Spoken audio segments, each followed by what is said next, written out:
चलें जी, अब हम पढ़ते हैं principles of anti microbial therapy. जो हम एंटीबायोटिक्स देते हैं ना, उनका क्या प्रिंसिपल है।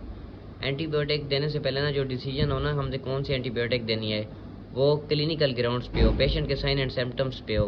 कि अगर इन्फेक्शन के साइन एंड सिम्टम हो तो हमने देनी है। ऐसे नहीं कि कोई भी मसला हो और सर में दर्द हो पेशेंट के और आप एंटीबायोटिक दे दें, ऐसे नहीं करना। इसके अलावा साइन सिम्टम और क्लिनिकल एक्सपीरियंस पे देनी है। और इसके अलावा माइक्रोबायोलॉजिकल एग्जामिनेशन करना है, उसका कल्चर करना है, सेंसिटिविटी, जिससे पता चलेगा ये बैक्टीरिया है, इसका इन्फेक्शन है, और उसके अगेंस्ट जो एंटीबायोटिक ऑफ चॉइस होगी वो देनी है। इसके अलावा चीपेस्ट और मोस्ट इफेक्टिव ड्रग या चीप या मोस्ट इफेक्टिव, या अगर कम्बिनेशन इनका बन जाए कि ऐसी एंटीबायोटिक जो चीप भी हो और इफेक्टिव भी हो, वो भी अगेंस्ट सस्पेक्टेड ऑर्गेनिज्म, वो देनी है। और क्लिनिकल रिस्पांस टू ट्रीटमेंट को मॉनिटर करना है। और जिस एंटीबायोटिक के अगेंस्ट रेजिस्टेंस डेवलप हो गया है उसको आपने रिस्ट्रिक्ट करना है। अगर एक इन्फेक्शन स्वेयर और लाइफ थ्रेटनिंग है और आप इस चीज़ का इंतजार नहीं करते कि कल्चर रिपोर्ट या ग्राम स्टेनिंग रिपोर्ट है और आपको पता चले कि कौन सा बैक्टीरिया इन्फेक्ट कर रहा है, तो आपने ट्रिपल रेजिमिन देनी है ताकि पेशेंट की ज़िंदगी को आप बचा सकें। ये नहीं कि आप वेट करते रहे रिपोर्ट्स का और रिपोर्ट आते आते पेशेंट मर जाए। सो जो ट्रिपल रेजिमिन है ना, इसमें 3 ड्रग्स हम देते हैं। एक एम्पीसिलिन देते हैं, ये तमाम ग्राम पॉजिटिव बैक्टीरिया को कवर करता है। मेट्रोनिडाजोल देते हैं, ये एनएरोब्स को कवर करता है। और जेंटासिन देते हैं, ये तमाम ग्राम नेगेटिव बैक्टीरिया को कवर करता है। मतलब जब हम ये ट्रिपल रेजिमिन देते हैं ना, तो फिर चाहे ग्राम पॉजिटिव इन्फेक्शन हो, चाहे ग्राम नेगेटिव इन्फेक्शन हो, चाहे एनएरोबिक इन्फेक्शन हो, आपका ट्रीट हो जाएगा। बाकी जो सीरियस इन्फेक्शन हो तो आपने आईवी एंटीबायोटिक्स देनी है। और कुछ एक्सेप्शंस हैं, जैसा कि लंग एब्सेस है, तो बाकी लंग एब्सेस को छोड़ के बाकी जितनी भी एब्सेसेस हो ना, आपने एंटीबायोटिक्स नहीं देनी एब्सेस को ट्रीट करने के लिए। आपने एब्सेस को ट्रीट करने का एक रूल ऑफ थंब है कि इंसिजन और ड्रेनेज से एब्सेस को ट्रीट करना है, अदर देन लंग एब्सेस, उसमें आप एंटीबायोटिक्स दे सकते हैं। और प्रोफिलैक्टिक एंटीबायोटिक्स अगर आपने देनी हो तो ये मैं बार बार बता रहा हूँ, पीछे भी लेक्चर में बताया, ये देते हैं at the time of induction of anaesthesia. अच्छा, आपने एंटीबायोटिक्स दिए और पेशेंट ठीक नहीं हुआ, उसका रिस्पांस पुअर है, तो इसकी क्या वजूहत हो सकती है कि एंटीबायोटिक देने के बाद भी पुअर रिस्पांस है।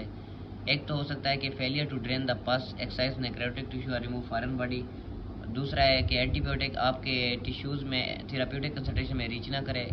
एक पेशेंट है, उसको लिम्ब का इस्कीमिया, अब लिम्स को ब्लड सप्लाई नहीं जा रही, तो हमारी एंटीबायोटिक तो सर्कुलेशन में जाती हैं अपने टारगेट तक, तो जब इस्कीमिया है तो अपने टारगेट तक जा ही नहीं सकेगी एंटीबायोटिक। या फिर आपने ऐसी भी एंटीबायोटिक दे दी है जिसके खिलाफ रेजिस्टेंस डेवलप हो गया, या आपने एंटीबायोटिक की डोज ही मतलब कम दी है।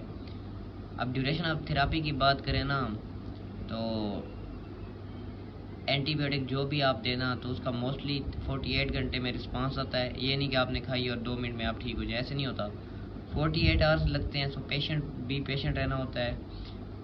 और इसके अलावा आपने एंटीबायोटिक कोर्स को 5 से 10 दिन तक कंटिन्यू करना है। और प्रोफिलैक्टिक एंटीबायोटिक आपने क्लीन और क्लीन कंटेमिनेटेड वुंड्स में देनी है। और टाइम ऑफ इंसिजन तक हमने उनकी इफेक्टिव कंसंट्रेशन रीच करनी होती है। और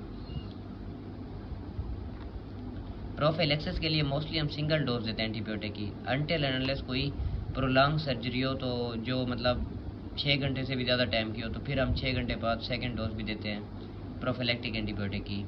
और प्रोफिलैक्टिक एंटीबायोटिक को हम एडमिनिस्टर करते हैं सर्जरी से 30 से 60 मिनट पहले, यानी कि इंडक्शन ऑफ एनेस्थीसिया के टाइम पे। और इनको हम सर्जरी के 24 घंटे बाद डिसकंटिन्यू करते हैं। और प्रोफिलैक्टिक एंटीबायोटिक में हमने नोवल ब्रॉड स्पेक्ट्रम एजेंट्स नहीं देने, मतलब वो थेराप्यूटिक एजेंट्स हैं वो हमने नहीं देने। अच्छा, अब एक टर्म है डिसीजिव पीरियड। ये क्या है? जब भी हमारी बॉडी में ना कोई ब्रीच हो, कोई इंजरी हो, कोई इन्फ्लेमेशन हो, तो जो हमारी बॉडी का डिफेंस है ना, ह्यूमरल और सेलुलर प्रोसेस, इनको 4 घंटे लगते हैं हमारी बॉडी को डिफेंस के लिए प्रिपेयर करने में। और इस टाइम को पहले 4 घंटों को डिसीजिव पीरियड कहते हैं। और इस टाइम में बैक्टीरिया का मैक्सिमम चांस होता है कि वो बॉडी को अटैक करे, टिश्यूज़ को अटैक करे और इन्फेक्शन काज करे।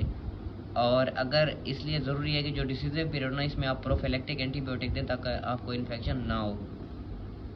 इसके अलावा सस्पेक्टेड रेजिमिन क्या है फॉर प्रोफिलैक्टिक वेरियस ऑपरेशंस, तो ये डिपेंड करता है टाइप ऑफ सर्जरी कौन सी है। जो वेस्कुलर सर्जरी हो तो इनमें मोस्टली स्टेफ ऑरियस और स्टेफ एपिडर्माइडिस सस्पेक्टेड ऑर्गेनिज्म है। सो आपने एक डोज अगमेंटन की देनी है विद और विदाउट जेंटासिन, बाकी वेनकोमेसिन या रिफेम्पिसिन। आर्थोपेडिक सर्जरी में मोस्टली स्टेफ एपिडर्माइडिस या आरियस होता है और इसमें आप अगमेंटन की एक डोज देते हैं। ये प्रोफिलैक्टिक ड्रग्स की बात हो रही है।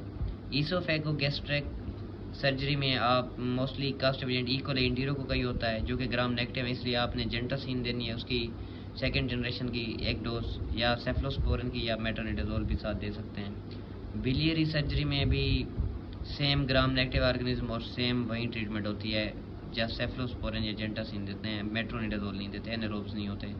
स्मॉल बावल में भी हैं या एनारोब्स हैं या ग्राम नेगेटिव वो एंटीरोबैक्टीरिया हैं, तो आपने सेम ट्रीटमेंट देनी है जो इसोफेगोगैस्ट्रिक में दी थी, और अपेंडिक्स में भी सेम स्मॉल बावल और इसोफेगोगैस्ट्रिक कास्टिव एजेंट होते हैं और ट्रीटमेंट भी वहीं सेम देनी है। सो ये वीडियो थोड़ी लंबी हो गई, लेकिन हमने कवर करना था ये टॉपिक सारा इसी वीडियो में। सो उम्मीद है आपको समझ आ गई होगी। अगर कोई भी मसला हो तो आप कमेंट में पूछ सकते हैं। Thank you.